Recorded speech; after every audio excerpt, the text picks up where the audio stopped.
व्यवस्थित केलं पाहिजे, कुणाला मोठं होऊ द्यायचं नाही. ज्याला भाषणामध्ये टाळ्या मिळतात त्याला लगेच बाजूला करून टाकायचं. मग तो गुलाब पाटील असू देत किंवा अंदाज कदम असू देत, साहेब असं नाही पक्ष वाढतो.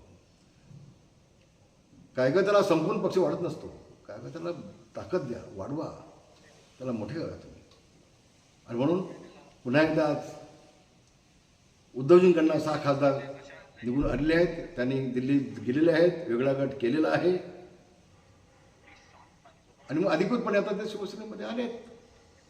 त्यांचं स्वागत, मनापासून स्वागत. शिवसेनेचा नेता म्हणून मी मनापासून त्यांचं स्वागत करतो आहे आणि त्यांचा योग्य तो सन्मान ठेवला जाईल ही शिवसेनेच्या वतीने मी ग्वाही देतो. धन्यवाद. जय हिंद, जय महाराष्ट्र. भाई आपल्याला आता टेक्निकल काय मुद्दे आलेला आहे.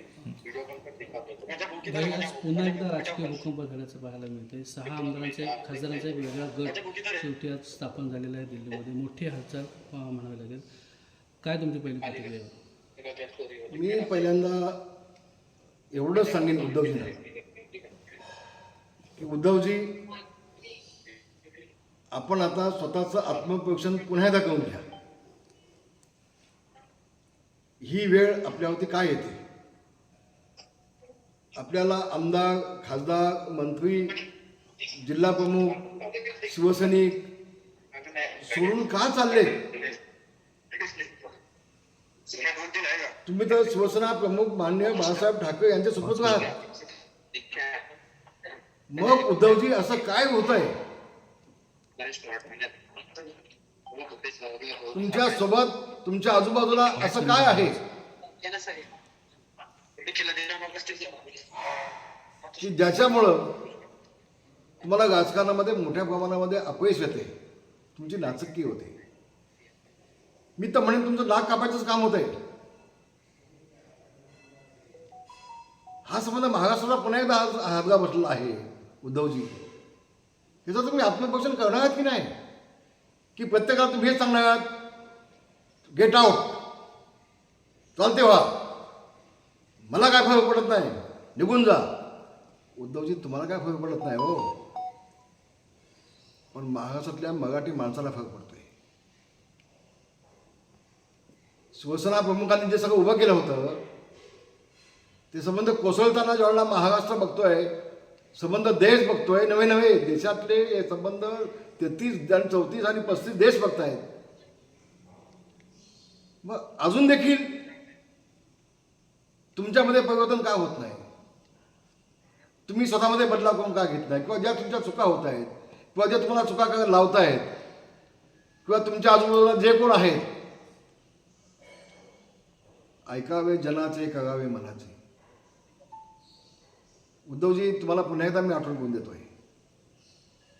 ज्यावेळेला हे 40 आमदार हे गुवाहाटीला गेले होते तेव्हा माझा मुलगा मोठा सिद्धेश याच्या फोनवरती फोन लावून तुम्ही माझ्याकडे बोललात आणि मला तुम्ही असं विचारलं होतं की रामदास भाई 5 मिनिटं याल का मातोश्री होती आता?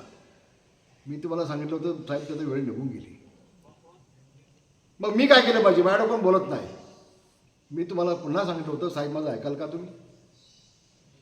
छत्रपती शिवाजी महाराजांची रणनीती जी आहे, कधी कधी 2 पावलं मागे येऊन पुन्हा 4 पावलं पुढे जाणं.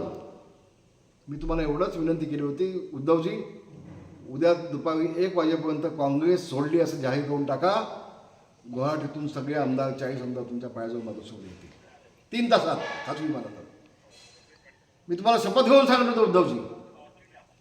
तुम्ही मला हा म्हटलात, पण सकाळी एक मोठी व्यक्ती तुमच्याकडे आली मातोश्रीवरती आणि तुमचा निर्णय बदलला उद्धवजी. आणि मग तुम्ही 50 खोके एकदम ओके, 50 खोके एकदम ओके चालू केलं तुम्ही. आता देखील माझे मित्र संजयजी राऊत यांचं तेच चाललंय. 15 कोटी घेतले, 50 कोटी घेणार आहेत. कोण मोजायला गेलं होतं पैसे? संजीवात पैसे मोजायला गेले होते. कुठं दिले, कसे दिले, काय दिले? अजून तुमचं तेच आहे का? हे तुम्हाला खासदार का सोडून चाललेत? मंत्री पदावरती असणारे 10 मंत्री तुम्हाला सोडून का गेले? कदाचित दुसऱ्या वेळेला त्यांना समोर मंत्रिपद मिळालं पण नसतं. आणि उद्धवजी, साधी गोष्ट नाही आहे. माझे मित्र संजय राऊतांचं मागाशी मी स्टेटमेंट पाहिलं की या 6 लोकांनी पहिल्यांदा राजीनामा दिले पाहिजे नैतिकता म्हणून. संजयजी तुम्हाला एक प्रश्न विचारू का मी? या 40 आमदारांच्या मताने तुम्ही खासदार झाला होता राज्यसभेवरती, या 40 आमदारांच्या मतावरती. मग हे ज्यावेळेला 40 आमदार सोडून गेले, तुम्ही त्यांना गद्दार म्हटलात, मग त्या गद्दारांची मतं तुम्हाला कशी चालली? मग नैतिकता म्हणून तुम्ही का राजीनामा दिला नाही राज्यसभेचा खासदाराचा? हे दुसऱ्या सांगे ब्रह्मज्ञान आणि स्वतः गौरव भाषण, हे तर थांबलं पाहिजे. संजय राऊत हे आता थांबलं पाहिजे. आणि तुम्ही आता कुठं कुठं ठिकाण लावणार आहात? एवढं फाटलंय ना, एवढं फाटलंय सगळं, तुम्ही आता ठिकाण कुठं लावणार आहात? कोण थांबणार नाही? उद्धवजी, आमच्या वहिनी आणि आदित्य, हे तिघेच झालं आहेत, तिघेच. आता जे तुमच्याकडे 20 आमदार आहेत ना, पुढच्या निवडणुकीपर्यंत तिकडेच थांबले, त्यातला एक पण निवडून येणार नाही. 10 वेळेला सांगतो, विकास कामच काय होणार नाही, काही होणार नाही. आणि उद्धवजी स्वतः पुढाकार घेऊन आपल्या आमदारांना निधी मिळावा, आपल्या आमदारांचे मतदारसंघ स्ट्रॉंग व्हावेत, आपल्या आमदारांच्या मतदारसंघामध्ये जनउपयोगी कामं व्हावी, असा प्रयत्न उद्धवजींकडनं कधीच नसतो. ती फक्त ठाकरी भाषा वापरायची, बाळासाहेबांची फक्त नक्कल करायची. याच्यापेक्षा उद्धवजींनी काहीच नाही. सुंब जळला तर पीळ जात नाही. अजून सुद्धा तेच आहे. गेट आउट, आउट, काय मला फरक पडत नाही. आणि म्हणून मला वाटतं किमान आता तरी उद्धवजींनी स्वतःला समजून घेतलं पाहिजे. त्यांच्या आजूबाजूला जे कोणी ॲडव्होकेट आहेत, वकील आहेत, सकील आहेत, कोण जे आहेत, त्यांचं ऐका, पण ऐकावे जनाचे आणि करावे मनाचे. या पद्धतीनं तुम्ही वागलात तर भविष्यामध्ये जे काय थोडं बहुत तुमच्या शिल्लक आहे ते शिल्लक आहे तुमच्याकडे. मला एकनाथ शिंदेंचं मनापासून अभिनंदन केलं पाहिजे. अभिनंदन मला केलं पाहिजे, मानलं पाहिजे एकनाथ शिंदेला. कुठेही कमी पडले नाही. आणि त्या 6 खासदारांना विश्वास आहे, एकनाथ शिंदेला आम्ही गेलो, आमच्या मतदारसंघामध्ये विकासाची कामं होती, आम्ही पुन्हा निवडून येऊ. आम्ही जनतेला जे शब्द दिलेत निवडणुकीच्या वेळेला त्याची अंमलबजावणी होईल, हा विश्वास त्या 6 खासदारांच्या मनामध्ये आहे. आणि म्हणून संजय राऊत साहेब त्यांनी तो निर्णय घेतला आहे. तर पुढच्या वेळेला विकासच काय झाला नाही तर कुठल्या तोंडानं ते मतदारांच्या समोर जाणार आहेत. आपण राज्यसभेमध्ये असल्यामुळं आपल्या ह्याची कल्पना कदाचित नसावी संजयची. आणि शेवटी प्रत्येक लोकप्रतिनिधीला पुन्हा मी निवडून कसा येईल, पुन्हा जनसेवा ही स्वसेवा माझ्या हातून कशी घडेल, याचे प्रयत्न प्रत्येकाला चालू असतात. आणि म्हणून या 6 आमदाराचा खासदारांनी जो पाऊल उचललं आहे ते अभिमानास्पद आहे. मी बोलणार आहे 19 तारखेला याबाबत, मी बोलणार आहे याबाबत. उद्धवजी पुन्हा लहान तोंडी मोठा घास घेतोय, मला अधिकार आहे का तुमच्याविषयी? मी वयाने आधी जास्त आहे. नुसते आमदार गेले नाहीत, खासदार गेले नाहीत, मंत्री गेले नाहीत, शिवसेने गेले नाहीत, तर नेते सुद्धा गेले. कुठे आहेत आज दिवाकर गावते? कुठं नाहीत? कुठं दिसतात का? आई जिवंत आहेत राजकारणामध्ये? कुठं त्यांना जिवंत ठेवलीत? त्यांना मंत्रिपद दिलं? त्यांची आमदारकी ठेवलीत? नाही ना, नाही ना. पक्ष असा वाटत नसतो. नेत्यांना संपून टाकायचं, कोणाला मोठं होऊ द्यायचं नाही, मावळ्याला सदा होऊ द्यायचं नाही.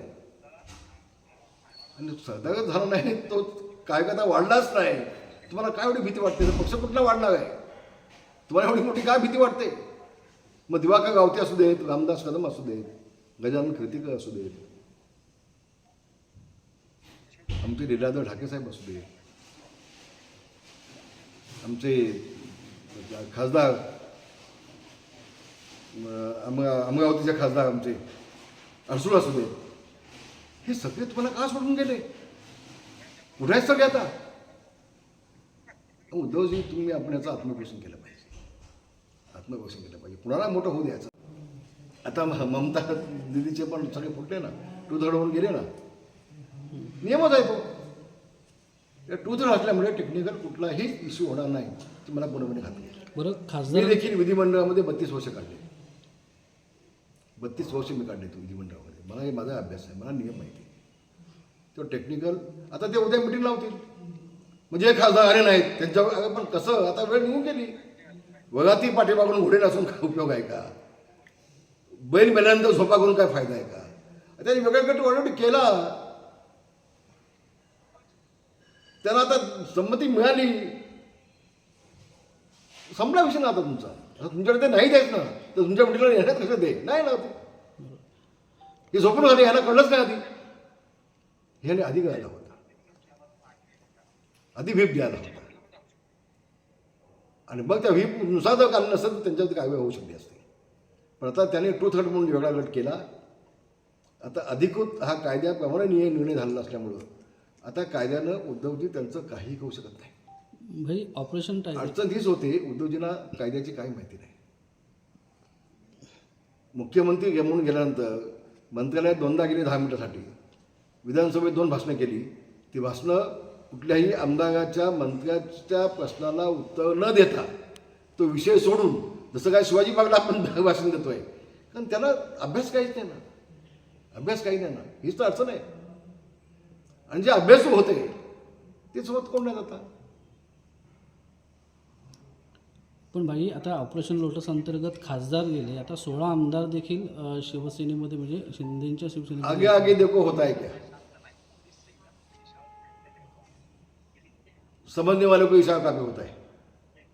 मला आज काय त्याविषयी बोलायचं नाही, योग्य वेळेला बोलेन मी. भाई सकाळी भास्करराव जाधव उद्धव ठाकरेंना धीर देताना असं म्हणाले की डरो मत, ये दिन भी कट जाएंगे. कट जाएंगे ना, दिन तो कटे है, उनपी फटे. जिल्हा परिषद निवडणुकीला तुम्ही बघितलं काय झालं ते भास्कर गावांचं. कट गए ना सब, एक मुलगा निवडून आला, बाकी सब कट गए. ते काय खोटं बोललेलं आहे. हे भी दिन कट जाएंगे. भास्करजी तुम्ही ते घाल का आधी सोबत ते सांगा शपथ घेऊन.